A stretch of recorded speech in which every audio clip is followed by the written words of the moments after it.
इस news के प्रायोजक है RSM unity developers. सिर्फ 21,000 में बुक करें 1 BHK फ्लॅट, मजरेवाडी, सोलापूर।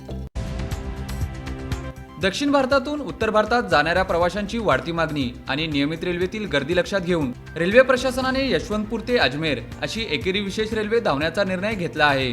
सोलापूर विभागातील वाडी, कलबुर्गी, सोलापूर आणि कुर्डवाडी येथील प्रवाशांसाठी ही गाडी विशेष दिलासा घेऊन आली आहे। ही गाडी 10 डिसेंबर 2025 रोजी सकाळी 7 वाजता यशवंतपूरहून सुटणार असून पुढील दिवशी रात्री 10:30 वाजण्याच्या सुमारास अजमेर येथे पोहोचेल। वर्षाखेरीस उत्तर भारताकडे जाणाऱ्या प्रवाशांची वर्दळ वाढते। राजस्थान, गुजरात, कोटा, परीक्षा पट्टा या सर्व मार्गांवर तिकीट उपलब्धतेची मोठी समस्या निर्माण होते। त्यावर उपाय म्हणून ही विशिष्ट एकेरी विशेष रेल्वे सुरू केल्याचे रेल्वे अधिकाऱ्यांनी सांगितले। या गाडीचे सर्वात जास्त स्वागत सोलापूर विभागात होत आहे। वाडी, कलबुर्गी, सोलापूर आणि कुर्डवाडी या सर्व स्थानकांवर गाडीचा थांबा जाहीर झाल्याने कर्नाटक महाराष्ट्र सीमावर्ती भागातील प्रवाशांची मोठी गैरसोय दूर होणार आहे।